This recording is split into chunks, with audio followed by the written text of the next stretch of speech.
મિત્રો આપણે આ ચેપ્ટરમાં એટલે કે ચેપ્ટર 10 તરંગ પ્રકાશશાસ્ત્રમાં આપણે વ્યતિકરણની ઘટનાઓ અથવા વ્યતિકરણ વિશે જોયું અને તેના દાખલા પણ જોયા.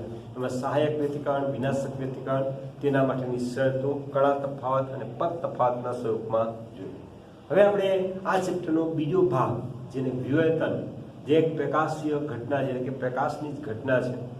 જેમ આપણે પરાવર્તન અને વક્રીભવન જે માત્ર પ્રકાશને કેના સ્વરૂપે, કિરણ સ્વરૂપે એટલે કે કોણ સ્વરૂપે લઈને સમજાવી શકાય છે, તેમ પ્રકાશની બીજી બે ઘટનાઓ વિવર્તન અને વ્યતિકરણ એ પ્રકાશને તરંગ સ્વરૂપે સ્વીકારીને સમજાવી શકાય છે. તો પ્રકાશની આ બીજી ઘટના વિવર્તન એટલે શું? આમ તો વિવર્તન છે તે આપણા દરરોજના રોજિંદા જીવનમાં વણાયેલી ઘટના છે, એટલે કે જોવા મળે છે પણ આપણને ખ્યાલ હોતો પણ નથી. તો કે અર્જનની ધાર પાસેથી પ્રકાશના તરંગનું વાંકું વળવાની ઘટના જેને વિવર્તન કહે છે. એટલે કે કોઈ એક રૂમની અંદર, આ રૂમ છે, આ રૂમનો દરવાજો છે, રૂમની અંદર કોઈ એક લેમ્પ, પ્રકાશનો લેમ્પ ચાલુ છે. પરિણામે આ રૂમના દરવાજામાંથી પ્રકાશ, અંદરથી પ્રકાશ આ રીતે આવે છે. તો આપણે આ રીતે પ્રકાશિત ભાગ જોવા મળે છે. હવે આ પ્રકાશિત, જ્યારે અહીંયા બાજુમાં અંધકાર હશે, અહીંયા પ્રકાશિત ભાગ હશે, કારણ કે ઓરડાના દરવાજામાંથી અમુક પ્રકાશનો ભાગ છે તે રૂમની બહાર આવે છે. હવે જ્યારે હકીકતમાં દરવાજો આટલો છે પરંતુ તેના પડછાયામાં તેનો ભાગ તેટલો નહીં પરંતુ વધુ જોવા મળે. બીજું કે આ પડછાયાની જે ધાર છે તે સ્પષ્ટ હોતી નથી, સ્પષ્ટ હોતી નથી. તો અહીંયા હકીકતમાં પ્રકાશિત અપ્રકાશિત આવી ઝાંખી રેખાઓ જોવા મળે છે. આ લેમ્પમાં થશે, ટ્યુબલાઇટમાં નહીં દેખાય, ધ્યાન રાખજો. યલો કલરના પીળા લેમ્પમાં હોય તો એમાં દેખાશે. તો કે આ જે અસ્પષ્ટ ધાર દેખાય છે તે વિવર્તનની ઘટનાને લીધે ઉદ્ભવે છે. એટલે કે પ્રકાશના કિરણો જ્યારે દરવાજાની ધાર એટલે કે અડચણ પર અથડાય છે ત્યારે થોડાક બેન્ડ વળે છે, પોતાના માર્ગમાંથી બેન્ડ વળે છે. પરિણામે આ વિવર્તનની ઘટના જોવા મળે. હવે અહીંયા આપણે પ્રકાશને તરંગ સ્વરૂપે લીધું છે. પરિણામે તરંગ અગ્રના મર્યાદિત ભાગથી ઉદ્ભવતી ભૌતિક અસર, ફરીથી તરંગ અગ્રના મર્યાદિત ભાગથી ઉદ્ભવતી ભૌતિક અસર ને વિવર્તન કહે છે. પેલા વિવર્તનની વ્યાખ્યા લખીએ કે અડચણ અથવા અવરોધ, અડચણ અથવા અવરોધની ધાર પાસેથી તરંગોના વાંકા વળવાની ઘટનાને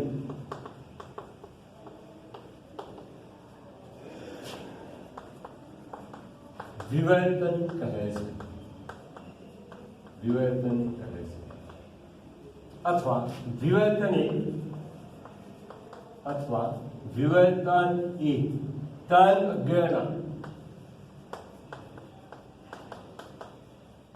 અગ્રના મર્યાદિત ભાગથી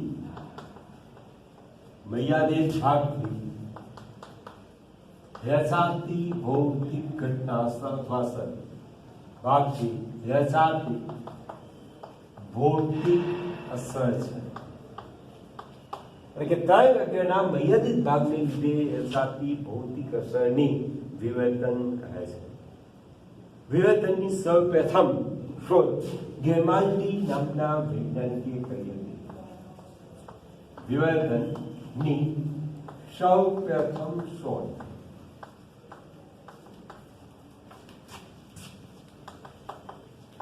ગેમાલ્ડી નામના વૈજ્ઞાનિકે કરી હતી.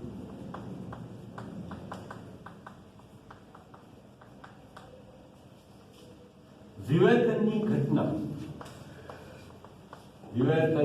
ઘટના કેવા કેવા? તો કે ધ્વનિ તરંગ, પ્રકાશ તરંગ, ધ્વનિ તરંગ, પછી પ્રકાશ તરંગ, પાણીના તરંગો અને દ્રવ્ય તરંગોમાં જોવા મળે છે કે વિવર્તનની ઘટના આટલા પ્રકારના તરંગોમાં થાય છે. હવે વિવર્તનનો આધાર આપાત પ્રકાશની તરંગ લંબાઈ અને સ્લિટની પહોળાઈ એટલે કે લેમ્બડા અપોન ડી ગુણોત્તર પર હોય છે.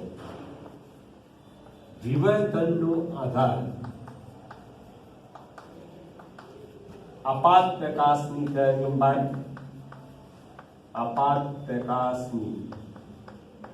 લંબાઈ લેમ્બડા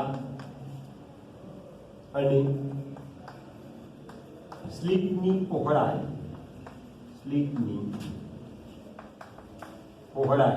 ડી એટલે કે લેમ્બડા અપોન ડી ગુણોત્તર પર દાખલે છે. એટલે આ થયું પેલા વિવર્તનની વ્યાખ્યા. તો કે અડચણ અથવા અવરોધની ધાર પાસેથી તરંગોના બાંકા વળવાની જે ઘટના છે તેને વિવર્તન કહે છે. વિવર્તન એ તરંગ અભ્યના મર્યાદિત ભાગથી રચાતી અસર છે. પછી વિવર્તનની સૌપ્રથમ શોધ ગેમાનની નામના વૈજ્ઞાનિકે કરી હતી. વિવર્તનની ઘટના કેવા કેવા તરંગોમાં જોવા મળે તો કે ધ્વનિ તરંગો, પ્રકાશ તરંગો, પાણીના તરંગો અને દ્રવ્ય તરંગોમાં જોવા મળે છે. હવે વિવર્તનનો આધાર કેટલા પ્રમાણમાં વિવર્તન થશે તેનો આધાર કોના ઉપર હોય છે? આપાત પ્રકાશની તરંગ લંબાઈ લેમ્બડા અને સ્લિટની પહોળાઈ ડી એટલે કે લેમ્બડા અપોન ડી ગુણોત્તર પર આધાર રાખે છે. જેમ લેમ્બડા અપોન ડી ગુણોત્તરનું મૂલ્ય વધુ તેમ વિવર્તન વધે. એટલે કે જેમ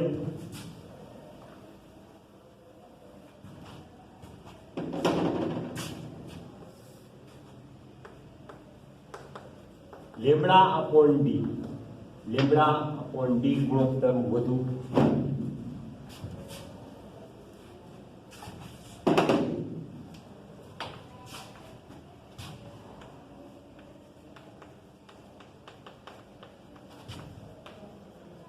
તેમ વિવર્તન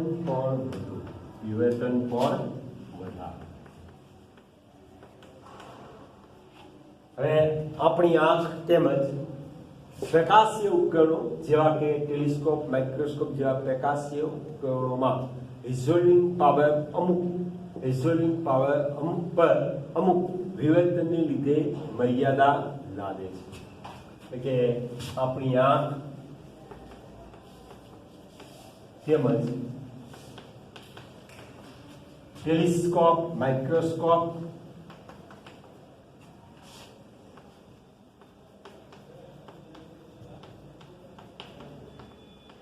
જેવા પ્રકાશીય ઉપકરણોમાં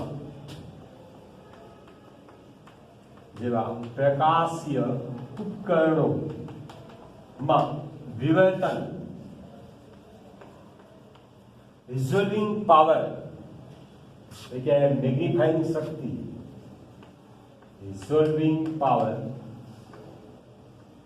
પર મર્યાદા લાદે છે.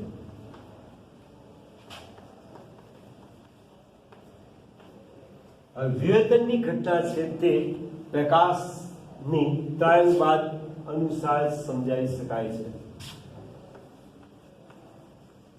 વિવર્તનની ઘટના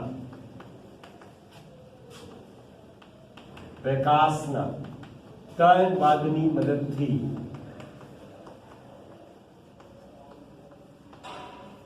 સમજાવી શકાય છે.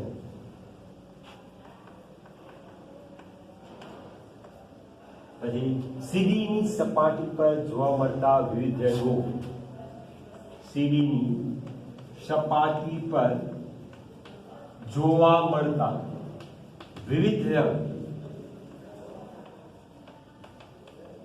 વિવર્તનને આભારી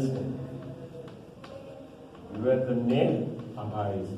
એટલે કે વિવર્તનને લીધે સીડી પર જે આપણે મેઘધનુષ્ય જેવા કલરો દેખાય છે તે વિવર્તનની ઘટનાને આભારી છે. હવે વિવર્તનના બે પ્રકાર છે.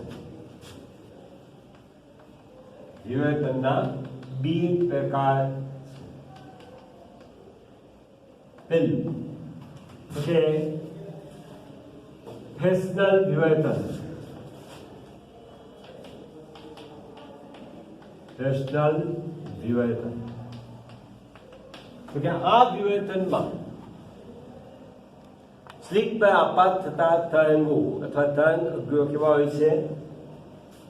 ગોળીય અથવા ગોળાકાર તરંગો હોય છે.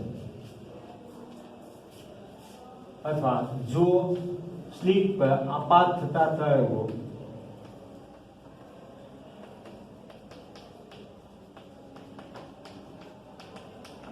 ગોળાકાર એટલે કે સ્ફેરિકલ હોય, ગોળાકાર હોય તો તેવા વિવર્તનને ફ્રેસ્નલ વિવર્તન કહે છે. ફ્રેસ્નલ વિવર્તન કહે છે. અને બીજું છે ફ્રોનહોફર. ફ્રોનહોફર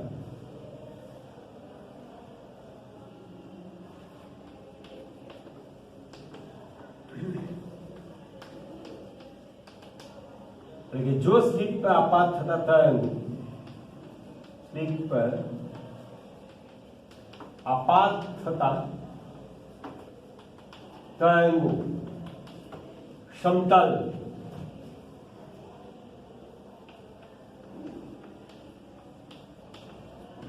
તો તેવા વિવર્તનની ફ્રોનહોફર વિવર્તન કહે છે. તો મિત્રો આ થયું આપણે વિવર્તન અને વિવર્તનના પ્રકારો. આપણા સિલેબસમાં માત્ર ફ્રોનહોફર વિવર્તન જ છે. એટલે કે આપાત થતા પ્રકાશના તરંગો કેવા હોય કે સમાંતર અથવા સમતલ તરંગ વડે થતું વિવર્તન એ આપણા માત્ર સિલેબસમાં છે.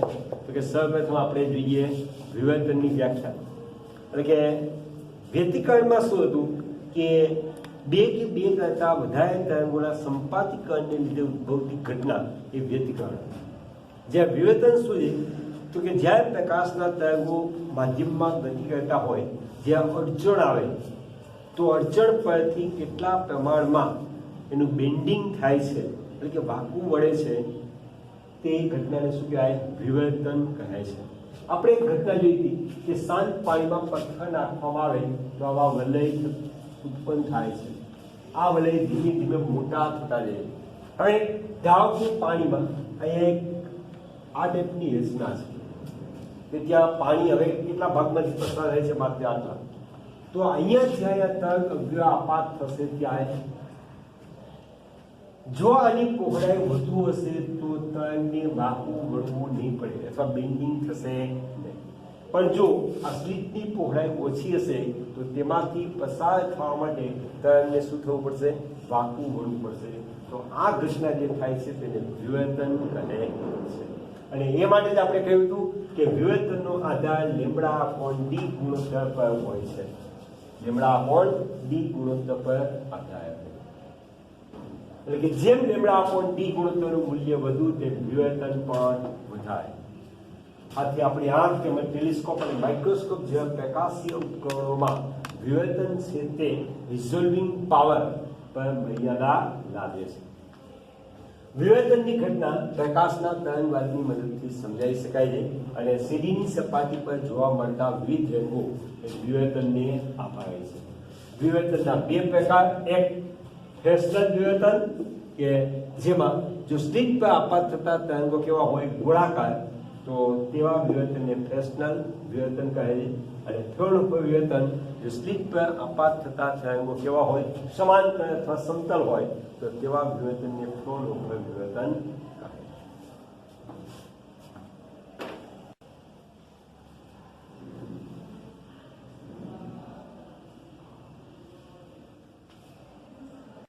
હવે વિવર્તન એટલે શું આપણે જોયું. હવે વિવર્તનની ઘટના પરથી હવે આ દરરોજ આપણા જીવનમાં બનતી ઘટના છે કે આપણે ઓરડામાં હોય તો બહારની વ્યક્તિનો અવાજ સાંભળી શકીએ છીએ પણ જોઈ શકતા નથી.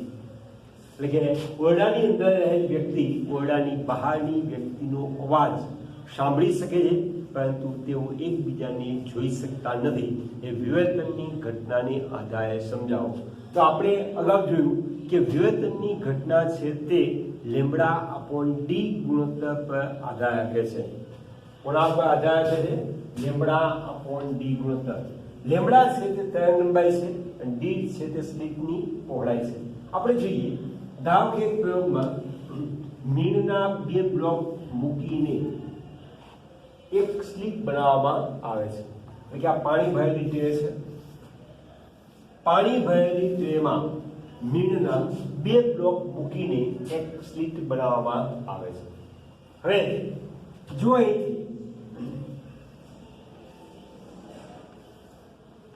કોઈ રીતે તરંગો ઉત્પન્ન કરવામાં આવે, આ તરંગોની તરંગ લંબાઈ લેમ્બડા છે અને સ્લિટની પહોળાઈ ધારો કે ડી બરાબર 5 લેમ્બડાના ક્રમની હોય, 5 લેમ્બડાના ક્રમની હોય, તો આ તરંગો છે તે સહેલાઈથી પસાર થઈ શકશે. સહેલાઈથી પસાર થઈ શકશે કારણ કે સ્લિટની જે પહોળાઈ છે તેના કરતાં 5 ગણી મોટી જગ્યા છે. અને જો સ્લિટની પહોળાઈ ઓછી હોય તો આ તરંગો છે તેમાંથી પસાર થઈ શકતા નથી. પરિણામે સ્લિટની અડચણની ધાર પરથી આ તરંગો બેન્ડિંગ થાય છે. એટલે આમ થશે. આ ઘટનાને શું કહેવાય? વિવર્તન કહે છે. બરાબર. તો કે એનો આધાર લેમ્બડા અપોન ડી ગુણોત્તર પર રહે છે. જ્યાં લેમ્બડા અપોન ડી ગુણોત્તરનું મૂલ્ય લગભગ 1 હોય ત્યાં વિવર્તન મહત્તમ થાય છે. તો આપણે જોઈએ તો કે અહીંયા ધ્વનિ અને દ્રશ્ય પ્રકાશ બંનેની આપણે ચર્ચા કરવાની. તો કે દ્રશ્ય પ્રકાશની તરંગ લંબાઈ 4000 એંગસ્ટ્રોમથી 7000 એંગસ્ટ્રોમના ક્રમની હોય છે. આપણે સરેરાશ તરંગ લંબાઈ લઈએ, ધારો કે 6000 એંગસ્ટ્રોમ છે, એટલે કે દ્રશ્ય પ્રકાશની તરંગ લંબાઈ, સરેરાશ તરંગ લંબાઈ, દ્રશ્ય પ્રકાશની સરેરાશ તરંગ લંબાઈ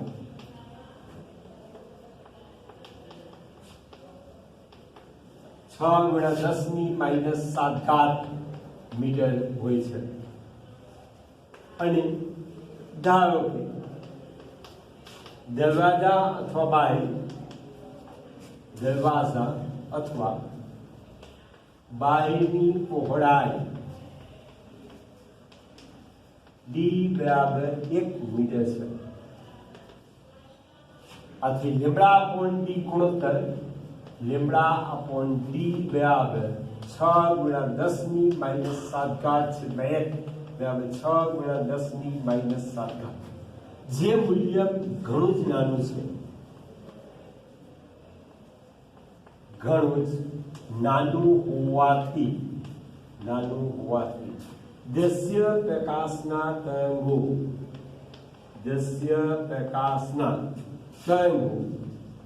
વિવર્તન અનુભવતા નથી. એટલે કે વિવર્તન થાય પરંતુ કેવું હોય છે? અવગણી શકાય તેટલું નાનું હોય છે. પરિણામે તેઓ સહેલાઈથી પસાર થઈ જાય છે. તેઓ વિવર્તન અનુભવતા નથી. જ્યારે સામાન્ય વાતચીત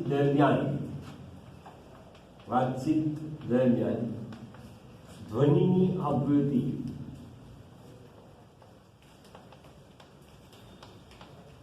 ધ્વનિની આવૃત્તિ 100 હર્ટ્ઝથી 400 હર્ટ્ઝની હોય છે. ધારો કે ધ્વનિની સરેરાશ આવૃત્તિ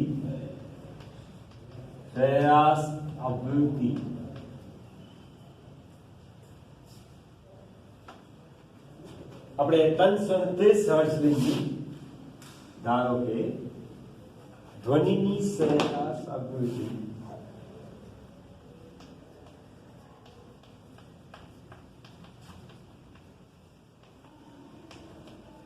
330 હર્ટ્ઝ અને હવામાં ધ્વનિનો વેગ, હવામાં ધ્વનિની ઝડપ 323 મીટર પ્રતિ સેકન્ડ છે. 323 મીટર પ્રતિ સેકન્ડ છે.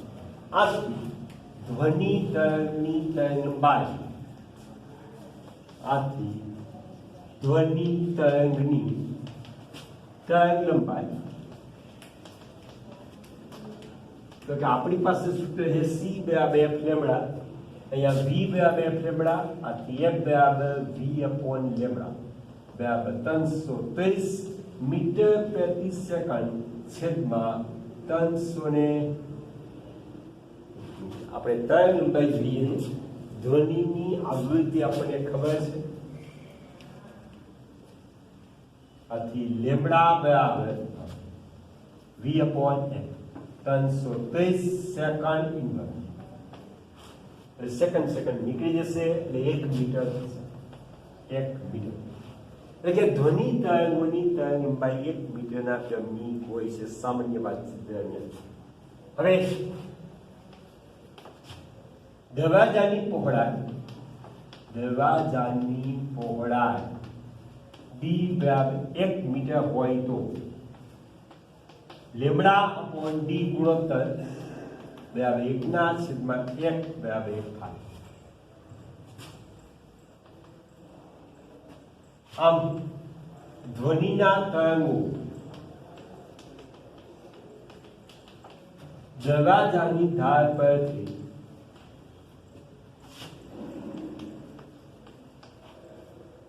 કોઈ પણ કોણ એટલે કે 0 ડિગ્રીથી 90 ડિગ્રીના કોણે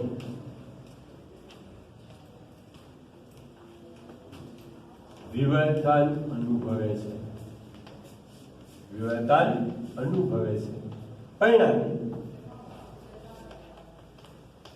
ઓરડાની અંદરની વ્યક્તિની બહારની વ્યક્તિનો અવાજ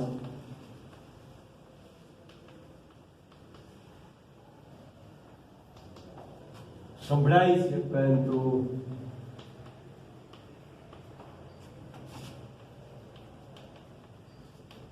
જોઈ શકાતી. તો વિવેચનની ઘટનાને અનુલક્ષીને આપણે આ બાબત છે તે સમજાવી શકીએ છીએ કે બંને માટે આપણે સૌપ્રથમ પહેલા દ્રશ્ય પ્રકાશની તરંગ લંબાઈ જે આપણે 6 × 10⁻⁷ ક્રમની તેમજ ઓરડાના દરવાજાથી બારી હોય તેની પહોળાઈ 1 મીટર હોય તો લેમ્બડા અપોન d ગુણોત્તર 6 × 10⁻⁷ મીટર દ્રશ્ય પ્રકાશ માટે મળે. હવે આ ગુણોત્તર ખૂબ જ નાનો કહેવાય, 10⁻⁷ ગુણકમાં છે. આથી દ્રશ્ય પ્રકાશના તરંગો વિવર્તન ખાસ અનુભવતા નથી. જ્યારે સામાન્ય વાતચીત દરમિયાન ધ્વનિની આવૃત્તિ 100 હર્ટ્ઝથી 400 હર્ટ્ઝની હોય છે. ધારો કે ધ્વનિની સરેરાશ આવૃત્તિ આપણે 323 હર્ટ્ઝ લઈએ, જે 100 અને 400 ની વચ્ચે આપણે સરળતા ખાતર લીધી, કારણ કે ધ્વનિનો હવામાં વેગ 323 મીટર પ્રતિ સેકન્ડ છે. ગણતરીમાં સરળતા એ તે માટે આપણે 330 લીધેલી. આથી ધ્વનિ તરંગની તરંગ લંબાઈ લેમ્બડા બરાબર v અપોન f બરાબર 330 મીટર પ્રતિ સેકન્ડ છે, 330 સેકન્ડ ઇન્વર્સ, આથી 1 મીટર મળશે. હવે દરવાજાની પહોળાઈ d બરાબર 1 મીટર હોય તો લેમ્બડા અપોન d રેશિયો કેટલો થાય? 1. આમ ધ્વનિના તરંગો દરવાજાની ધાર પરથી કોઈ પણ કોણે એટલે કે 0 થી 90 ડિગ્રીના કોણે વિવર્તન અનુભવે છે. પરિણામે ઓરડાની અંદરની વ્યક્તિને બહારની વ્યક્તિનો અવાજ સંભળાય છે, પરંતુ જોઈ શકાતી.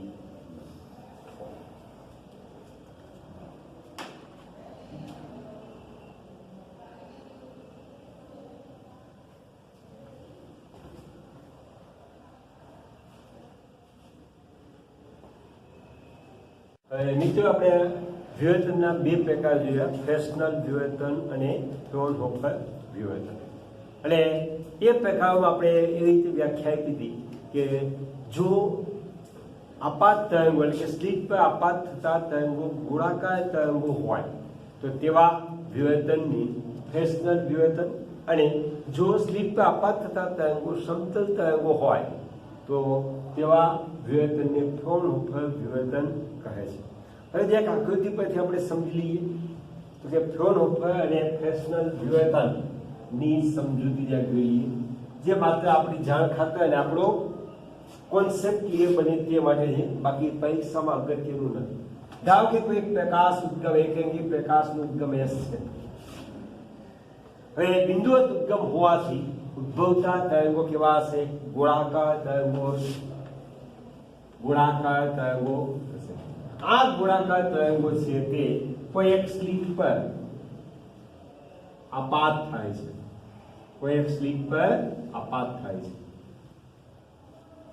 પરિણામે આ સ્લિટ છે તે અથવા સ્લિટ પરના દરેક બિંદુઓ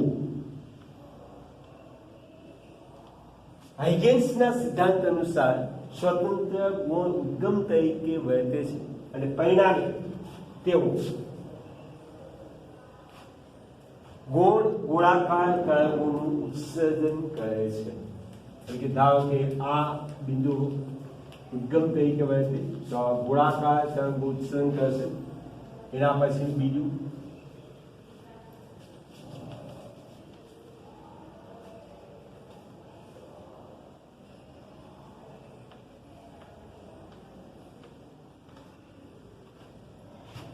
તો આ રીતે દરેક બિંદુઓ છે તે સ્વતંત્ર ગૌણ ઉદ્ગમ તરીકે વર્તે છે અને ગોળાકાર તરંગોનું ઉત્સર્જન કરે છે. આ તરંગો માધ્યમમાં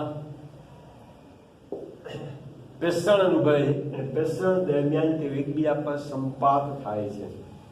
આ સંપાતીકરણને લીધે પડદા પરના જુદા જુદા બિંદુઓ કે પ્રકાશની તીવ્રતા જુદી જુદી મળે છે. એટલે કે અમુક બિંદુ પ્રકાશિત જણાય છે, અમુક અપ્રકાશિત, અપ્રકાશિત, એટલે કે સલાકાઓ રચાય છે. એટલે કે પ્રસરણ દરમિયાન તેઓ એકબીજા પર સંપાતીકરણ અનુભવીને વ્યતિકરણ ભાર રજૂ કરે છે. પડદા પરના જુદા જુદા બિંદુએ સહાયક અને વિનાશક વ્યતિકરણ અનુસાર પ્રકાશિત અને અપ્રકાશિત સલાકાઓ જોવા મળે છે. એટલે કે વિવેચનમાં વ્યતિકરણ તો રચાય જ છે, ધ્યાન આપો, એ પણ સહાયક અને વિનાશક. પરંતુ તફાવત એ છે કે વિવેચનમાં મળતી બધી જ સલાકાઓ સમાન તીવ્રતાની અને સમાન પહોળાઈની હોતી નથી. જેમ ક્રમ વધશે તેમ પહોળાઈ અને તીવ્રતા ઘટે છે. જ્યારે વિવેચનમાં શું હતું કે બધી જ સલાખાઓ સમાન પહોળાઈ અને સમાન તીવ્રતાની જોવા મળતી, જે અહીંયા બધાની તીવ્રતા અને પહોળાઈ સમાન હોતી નથી. આ થયું ફ્રેસ્નલ વિવેચન. તો ટૂંકમાં કહીએ તો કે ઉદ્ગમ અને સ્લિપ તેમજ પડદા વચ્ચેનું અંતર કેવું હોય છે? ચોક્કસ, એટલે કે સીમિત હોય છે. જે વિવેચનમાં ઉદ્ગમ, સ્લિટ અને પડદા વચ્ચેનું અંતર ચોક્કસ હોય તેવાને શું કહેવાય? ફ્રેસ્નલ વિવેચન કહે છે. હવે આપણે ફ્રોનહોફર વિવેચન લઈએ તો કે ફ્રોનહોફર વિવેચનમાં આપણી પાસે કન્ડિશન એ આપી, આ સ્લિટ છે જુઓ, તો કે આપાત થતા તરંગો કેવા હોવા જોઈએ? સમતલ તરંગોમાં, સમતલ તરંગોમાં શું હશે? તો કે તરંગો છે તે એકબીજાને સમાંતર હશે. હવે સમાંતર તરંગો પ્રયોગશાળામાં કેવી રીતે મેળવી શકાય? તો કે એકરંગી પ્રકાશના ઉદ્ગમની બહિર્ગોળ લેન્સના મુખ્ય કેન્દ્ર પર મૂકવામાં આવે છે. પરિણામે લેન્સમાંથી બહાર આવતા તરંગો છે તે કેવા બને છે? સમતલ તરંગો એકબીજાને સમાંતર હોય છે. જ્યારે સમતલ તરંગો સ્લિટ પર આપાત થાય છે ત્યારે સ્લિટ પરના દરેક બિંદુઓ હાઇગેન્સના સિદ્ધાંત અનુસાર ગૌણ ઉદ્ગમ તરીકે વર્તે છે અને ગૌણ ગોળાકાર તરંગોનું ઉત્સર્જન કરે છે. એટલે કે દરેક બિંદુઓ છે તે આ રીતે ગૌણ ગોળાકાર તરંગો ઉત્સર્જન કરે છે અને માધ્યમમાં પ્રસરણ દરમિયાન તેઓ એકબીજા પર સંપાતીકરણની ઘટના અનુભવે છે. આ સંપાતીકરણને લીધે વ્યતિકરણની ભાત રચાય છે. વ્યતિકરણની ભાત રચાય. આ વ્યતિકરણની ભાતની બહિગોળ લેન્સ વડે પડદા પરના, પડદો છે અનંત રૂપે હોય છે, પડદા પરના જુદા જુદા બિંદુએ ફોકસ કરવામાં આવે છે. એટલે બહિગોળ લેન્સ મૂકીને મધ્ય બિંદુ પર અથવા આ રીતે પણ બહિગોળ લેન્સ મૂકીને જે તે બિંદુએ ફોકસ કરવામાં આવે છે. એટલે અહીંયા આપાત અને વક્રીભૂત અથવા નવા તરંગો અથવા લેન્સ વડે ફોકસ થતા તરંગો કહેવાય સમતલ તરંગો હોય છે. આ છે પડદો, આ સ્લિટ અને આ ઉદ્ગમ. તો આ છે ફ્રોનહોફર વિવર્તન. ફ્રોનહોફર વિવર્તન. તો આ થયો બંને વચ્ચેનો મુખ્ય તફાવત. હવે આપણે અહીંયા એક સ્લિટ વડે છતાં ફ્રોનહોફર વિવર્તનની ચર્ચા કરવાની છે. તો તેની આપણે પેલા આકૃતિ જોઈએ. તો કે આકૃતિમાં એકકેન્દ્રિત પ્રકાશનું ઉદ્ગમ S ને બહિગોળ લેન્સના મુખ્ય કેન્દ્ર પર મૂકવામાં આવે છે. પરિણામે લેન્સ પર આપાત થતા તરંગો લેન્સ વડે વક્રીભૂત પામીને કેવા બને છે? સમાંતર, એટલે કે સમતલ તરંગો આપે છે. આ સમતલ તરંગો સ્લિટ પર આપાત થાય છે ત્યારે સ્લિટ પરના દરેક બિંદુઓ છે તે ગૌણ ઉદ્ગમ તરીકે વર્તે છે અને ગૌણ ગોળાકાર તરંગોનું ઉત્સર્જન કરે છે. આ તરંગો પડદા પરના જુદા જુદા બિંદુઓએ એટલે કે સંપાતકરણ દરમિયાન તેઓ વ્યતિકરણ ભાત ઉજાવે છે. આ વ્યતિકરણ ભાતમાં સહાયક અને વિનાશક વ્યતિકરણને લીધે પડદા પરના જુદા જુદા બિંદુઓએ પ્રકાશિત, અપ્રકાશિત, પ્રકાશિત, અપ્રકાશિત, ફરીથી પ્રકાશિત એવી સલાખાઓ જોવા મળે છે. આ કેવું પડે આ પડદા બિંદુ સી તરફ સી અને અમુક તરંગો છે કે બધી જ દિશામાં પ્રસરણ પામતા હોય છે. અમુક છે તે ટુવર્ડ્સ પી એટલે કે સંપાતીકરણ દરમિયાન એવું નથી કે માત્ર એક જ દિશામાં સંપાતીકરણ અનુભવતા તરંગો પડદા પણ માત્ર એક જ બિંદુએ ભેગા થાય, બધા જ બિંદુઓ પર સંપાત થશે. એટલે આ છે સ્લિટ, પડદો, બહિગોળ લેન્સ. તો હવે આપણે વર્ણન લખીએ કે આકૃતિમાં દર્શાવ્યા પ્રમાણે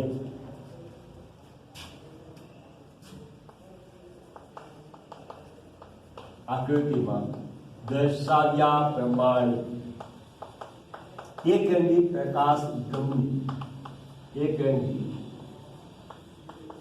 પ્રકાશ ઉદ્ગમની બહિગોળ લેન્સના મુખ્ય કેન્દ્ર પર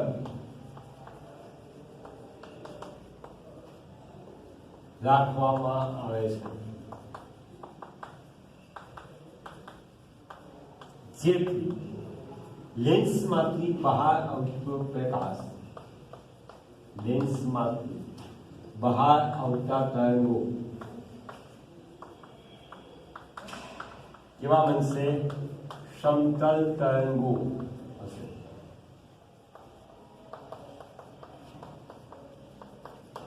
આ સમતલ તરંગો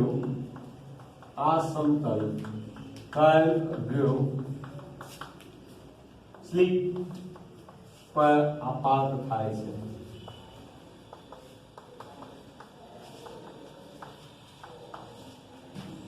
અને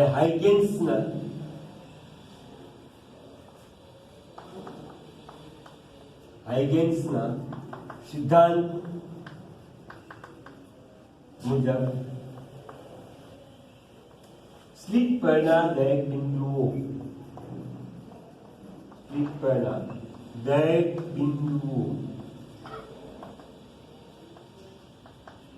ગૌણ ઉદ્ગમ તરીકે ગૌણ સ્વતંત્ર ઉદ્ગમ તરીકે વર્તીની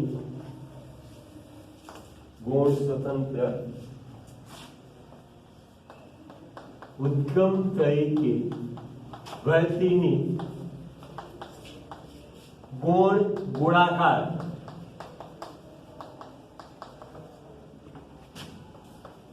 તરંગોનું ઉત્સર્જન કરે છે. આ તરંગ માધ્યમમાં સંપાતીકરણ અનુભવીની વ્યતિકરણ ભાત દર્શે છે. આ તરંગો એટલે કે ગોળાકાર તરંગો માધ્યમમાં સંપાતીકરણ અનુભવીની અથવા આ તરંગોના સંપાતીકરણને લીધે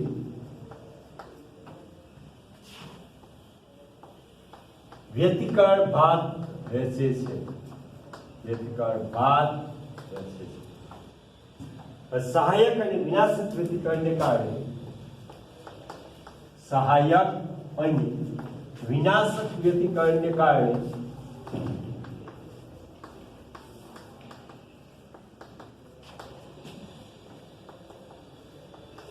પડદા પરના જુદા જુદા બિંદુઓએ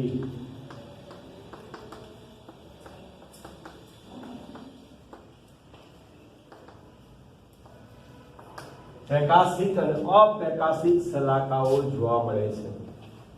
પ્રકાશિત અને અપ્રકાશિત શલાકાઓ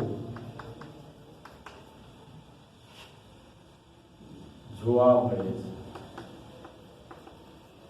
તો આ છે એક સ્લિટ વડે રચાતા ત્રણ વિઘટનની સમજ. હવે આ શલાકાઓ આકૃતિમાં દર્શાવ્યા પ્રમાણે મળે છે. એટલે કે મધ્યમાંત શલાકાની પહોળાઈ વધુ હોય છે, તેમાં તીવ્રતા પણ વધુ હોય છે. જેમ જેમ શલાકાઓનો ક્રમ વધતો જાય છે તેમ તેમ તેની પહોળાઈ અને તીવ્રતા પણ ઘટતી જાય છે. એ હવે પછીના ભાગમાં એટલે કે મધ્યમાંત પ્રકાશિત શલાકા માટે આપણે લઈશું, ત્યારે આપણે ચર્ચા કરીશું. આ થયું એક સ્લિટ વડે છતાં પૂર્ણ વિઘટનની સમજૂતી. આ માત્ર આપણી જાણ માટે જે ફ્રેસ્નલ વિઘટન અને પૂર્ણ વિઘટન એ બંને વચ્ચે તફાવત શું છે એ આપણે સમજી શકીએ.